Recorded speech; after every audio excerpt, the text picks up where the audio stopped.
Let's do this one old school, Carl. Never Care Studios. What in the hell is that? Meow. Let's do this, kitty. What's up? What's up, everybody? Welcome back to Avocast Studios. I am your host, Sir Stormchild, and I just got finished watching this movie. Not Nice Dreams. That movie's pretty good. It's Things Are Tough All Over. The rare one. When I say rare, it's the least talked about of their whole filmography. Cheech, Marin, and Tommy Chong. If you don't know who they are, from Up in Smoke from 1978. One of my if you ever wanted to get into the what you call stoner classics, just know what the genre is supposed to provide, joke wise and plot wise. There usually isn't one. Joke wise is it's just silly shit, like just stuff to make stoners laugh and drunk people laugh and whatever you're into. Just it's a silly movie, not to be taken ultra serious, but at the same time give a level of realism to normalize a certain culture. When I was watching Things Are Tough All Over, which is it's fine. It's fine. It's fine. 6 out of 10. Get that right out of the way. It's not a great movie. But I was thinking about it, and the story beats. I was like, well, what if they did this differently? What if they did this differently?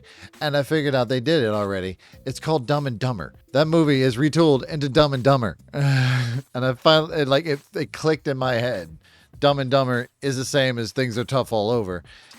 And I would like to talk about those parts. But first, we're going to get a rundown on who Cheech and Chong are. Just a quick overview on what I think about their movies and their...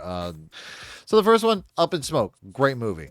Fantastic movie. I think John Landis directed this. Lou Adler. I was close with an L.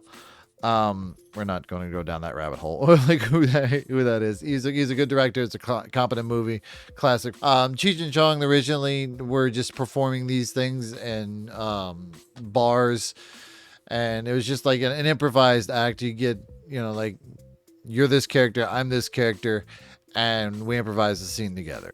That's how it started. And then like the movie came about, and then they kind of got solidified. Well, when Tommy Chong did his Cheech and Chong's, Cheech and Chong's next movie is a sketch comedy, stoner comedy. It's good at being that. There's some iconic scenes in that. Moving on, we got Nice Dreams, which is also collected into this one. This movie is also a classic. Oh, scroll back up, Carl, and it's Up in Smoke. 10 out of 10. 10 out of 10. It's a good movie. Cheech and Chong's next movie, 8 out of 10, just because it's weird, but it's very, very funny. Nice Dreams, I'd say is about an 8 out of 10, leaning more into the 9 area because of one person, Stacy Keach, who comes back as Sergeant Stadenko. I think he nails it. He also turns into a lizard, so that you got to deal with that in your head. And then we get to Things Are Tough All Over, which was done like in 82, and them doing their Arab impersonations. While weirdly accurate, it doesn't make a lot of sense even today. Well, I guess it could. I don't know. Maybe they're more progressive, and I'm just not saying it. Finishing off the categories is Still Smoking, which is pull back into their original like Up in Smoke kind of characters, and then peppering in a lot of their Cheech and Chong next movie weirdness with aliens and all kinds of stuff. Who directed that one? Tommy Chong did that one again. Yeah, that's a good movie. Still Smoking.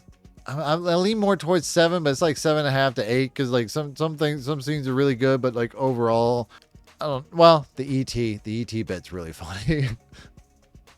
All right, 8.5. All right, you coaxed it out of me, seeing as how number rating systems are stupid and arbitrary. And the Cheech and Chong's Corsican Brothers. I enjoy that movie. They're twin brothers, and when one gets hurt, the other one feels the pain. And they're chased after this by this Lord Fouquet, which is fucker, just spelled differently. And the French Revolution. I don't know.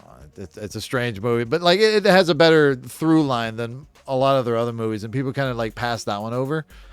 Hey, watch this. Oh, Hey, Watch This was a concert film, which they got back into those characters, and then they get locked out because they want to go outside and smoke a J and shit. It's really funny.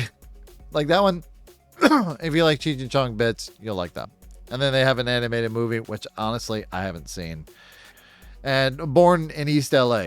If you don't see anything other than Up in Smoke, or this movie, because this is the whole point of the video, Born in East LA is a great movie. It's got some iconic scenes in it, and 2 thumbs up. That's a good movie. I know that was 1 thumb up, but work with me here. Most people are going to be familiar with this one, obviously, for obvious fucking reasons. The comparisons between the two. What is the similarities? 1, there's a fucking limo.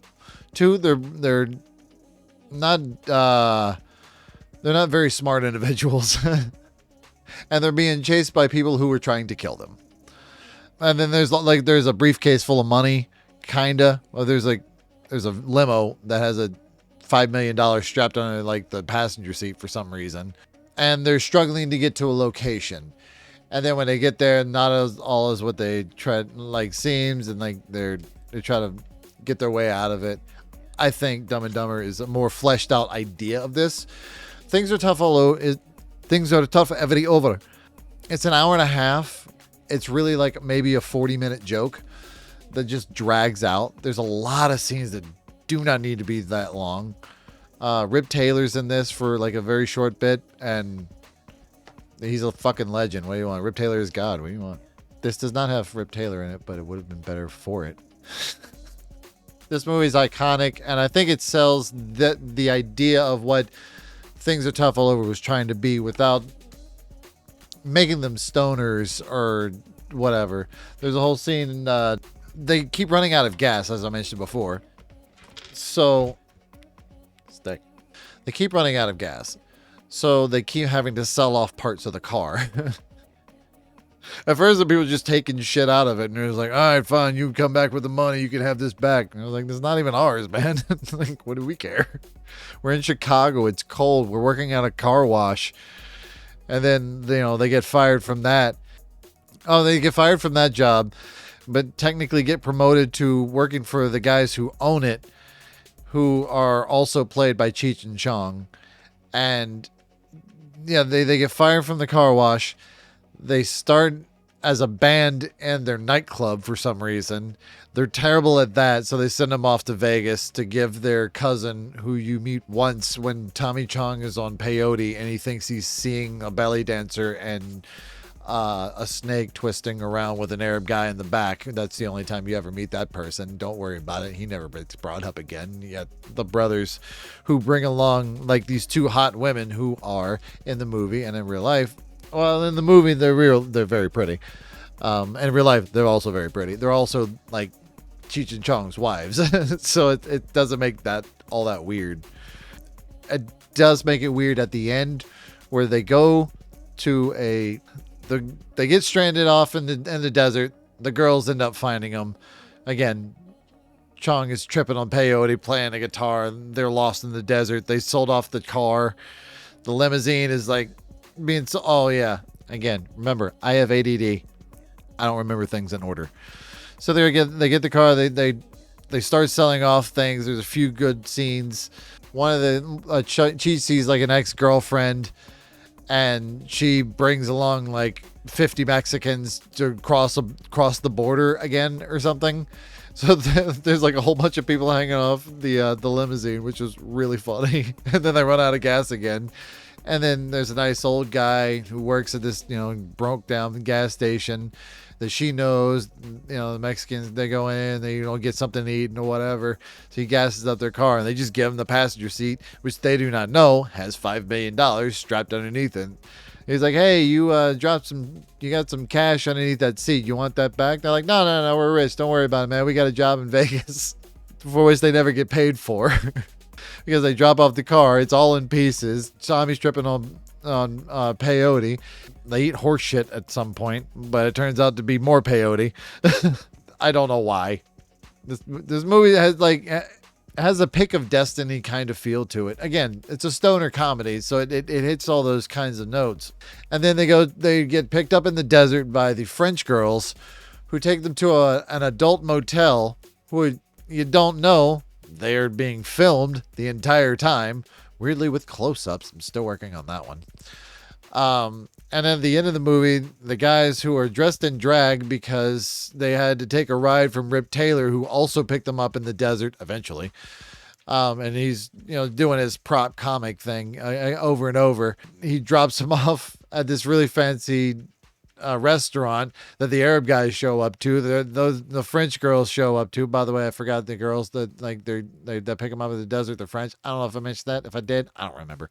So they end up sneaking off and then hiding in a theater that plays adult movies, run by the people who ran the sex motel out in the desert, and they're like filming it. So it's Cheech and Chong watching Cheech and Chong, while the Arab guys, played by Cheech and Chong, are watching them, and then Chong, as the Arab guy, starts masturbating. It's implied anyway. And then Cheech keeps looking over like, stop doing this. And the movie ends with the Arab guys picking Cheech and Chong off the fucking road again in a limousine with the two French girls. And they drive into the distance, and they're going to make them do porn so they can make money. That's the end of the movie. I don't know why that's the movie, but that's the movie. Obviously, if you don't know Dumb and Dumber, run through that plot real quick. It will be out of order. We know this. There's two guys. They're not very smart. One has a dog van. One has a limousine. The limousine guy drops off at the girl at the airport. He thinks that she drops off her money and drops off the briefcase and wants to get it back to her any way possible because he has the hots for her. They take off in their dog wagon. They run out of gas. They get on a mini bike. They're being chased by hitmen who are trying to get that money because like the guy her husband who had been kidnapped or whatnot. They get to where they're going to find her, but they end up spending all the money, and then they try to almost get killed by the hitmen, and then they don't, because one of them's wearing a bulletproof vest, and then you've seen this movie, right? It's a bizarre movie. And along the way, they have little respites, little side missions, if you will, which does happen in Things Are Tough All Over. It's just they're better done in Dumb and Dumber. So what I recommend, Things Are Tough All Over, if you've never seen it, absolutely. There's some jokes that just run on too long, and he's like, okay, you can fucking cut now. But there's certain scenes like, that's iconic. I like that. I could see where somebody would get inspiration from that scene.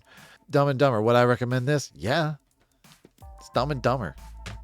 It also confuses my dad, which makes me endlessly happy. I don't know why. No, my dad's all right. It's just a joke. He doesn't like that movie, though. I don't know why. Anyway, so that's the comparisons, the differences, and all that whatnot. Thank you so much for watching. Please be safe out there, and I'll see you beautiful people in the next one. All right? Later. Hell yeah.